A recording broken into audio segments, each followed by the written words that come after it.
Film love in series की तीसरी film थी, जिसमें भारतीय दर्शकों को पहली बार जापान को इतने करीब से जानने का मौका मिला था और सायोनारा और टोक्यो जैसे शब्द शहरों से लेकर कस्बों और गली मोहल्लों तक गूंजने लगे थे।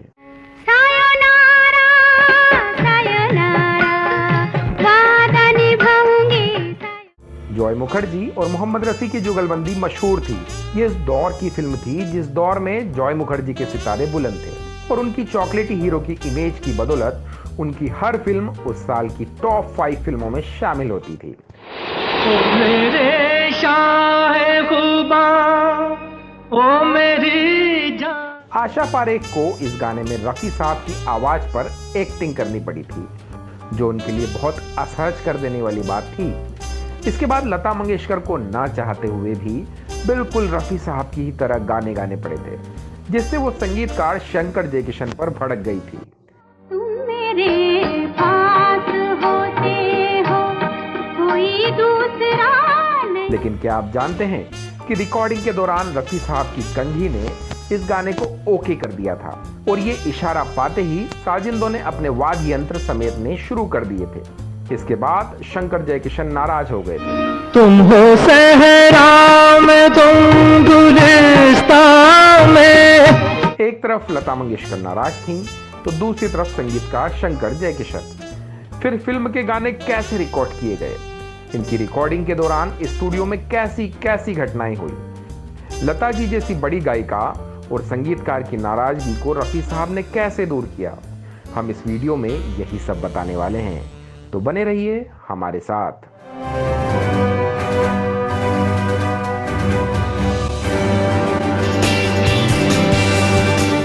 Love in Tokyo Joy Mukherjee के लिए बहुत बड़ा मौका थी, क्योंकि 1960 से 67 तक जॉय मुखर्जी के पास हिट फिल्में देने का ऐसा जबरदस्त रिकॉर्ड था कि हर साल की 5 ब्लॉकबस्टर सुपरहिट फिल्मों में उनकी एक फिल्म जरूर होती थी। उनकी फिल्मों की सफलता का महत्वपूर्ण कारण था इन फिल्मों का सदाबहार संगीत। जॉय साहब के लिए ज्यादातर फिल्मों में रफी साहब ही प्लेबैक सिंगिंग करते थे।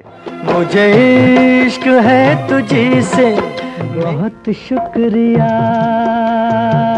बड़ी मेहरबानी, आजा रे आ जरा, यूं ही अगर हमसे मिलते रहे, देखो तुम्हारे इश्क ने क्या क्या बना। लिप से अबन अबिन बिहुर मन अबन अबुआ। लव इन टोक्यो दरअसल जॉय मुखर्जी की 4 लव इन सीरीज फिल्मों की तीसरी कड़ी थी। लव इन शिमला के करीब 6 साल बाद 1966 में निर्माता निर्देशक प्रमोद चक्रवर्ती लव इन टोक्यो फिल्म लेकर आए। इसमें जॉय मुखर्जी और आशा पारेख के अलावा महमूद, ललिता पवार, आसिफ सेन और मदन पुरी का अहम रोल था। इसका संगीत शंकर जयकिशन का था, जो तब अपने करियर के शिखर पर थे। मेरे बाज होते हो, कोई दूसरा नहीं। जॉय मुखर्जी और रफी साहब की जोड़ी की कामयाबी को देखते हुए शंकर जयकिशन ने इस फिल्म में भी रफी साहब को ही मुख्य गायक लिया। रफी साहब की आदत थी कि वो भरपूर रिहर्सल करने के बाद भी हर गाने में कई रीटेक लेते थे। जब तक संगीतकार या रिकॉर्डिंग टीम पूरी तरह संतुष्ट नहीं होते थे, तब तक रफी साहब टेक लेते रहते थे। जब टेक कंप्लीट हो जाता था तो रफी साहब अपनी जेब से कंघी निकालते और बाल संवारने लगते। हालांकि हम सभी जानते हैं कि रफी साहब के सिर पर ज्यादा बाल नहीं थे, लेकिन उनको कंघी अपने साथ रखने और उससे बचे खुचे बाल संवारने का खूब शौक था। जब भी रफी साहब अपने सिर पर कंघी घुमाते थे तो इसका मतलब होता था कि रिकॉर्डिंग परफेक्ट हुई है।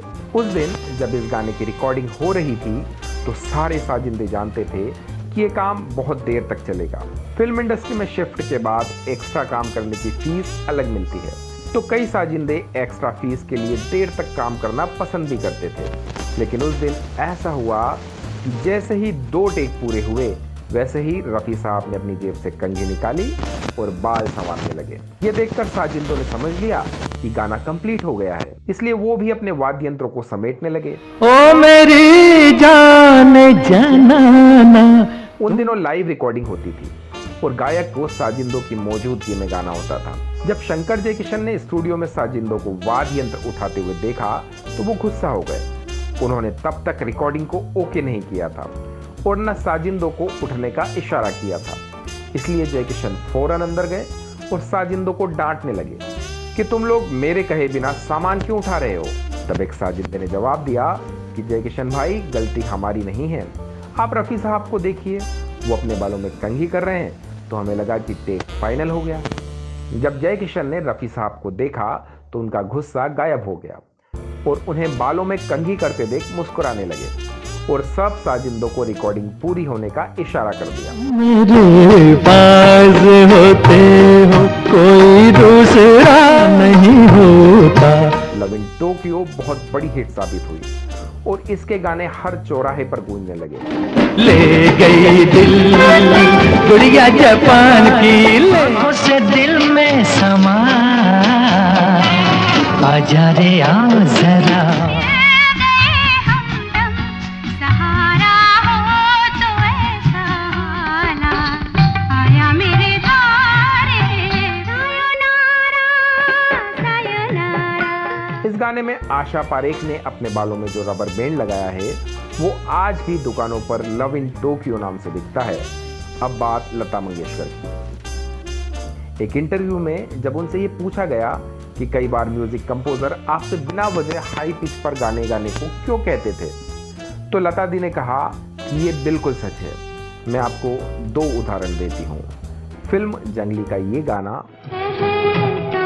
तेरा होगा मुझ पर, और फिल्म लव इन टोक्यो का ये गाना। ओ मेरे शाहे खुदा, ओ मेरी जाने। दोनों ही शंकर जयकिशन ने कंपोज किए थे। ये दोनों गाने पहले मोहम्मद रफ़ी साहब ने गाए थे और इसके बाद दोनों कंपोजरों ने तय किया कि ये गाने वो मुझसे भी गवाएंगे। एहसान तेरा होगा मुझ पर। उन्होंने जंगली में सायरा बानो और लव इन टोक्यो में आशा पारेख पर ये दोनों गाने रफ़ी साहब की आवाज़ में शूट कर लिए।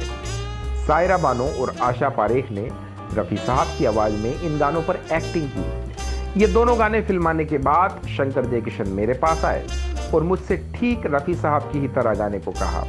मुझसे कहा गया था कि मैं मूल धुनों के स्केल नीचे भी नहीं कर सकती क्योंकि गानों को पहले ही फिल्मा लिया गया था। ऐसे में मेरे पास रफ़ी साहब के बराबर की पिच पर गाने के अलावा कोई अन्य विकल्प नहीं था।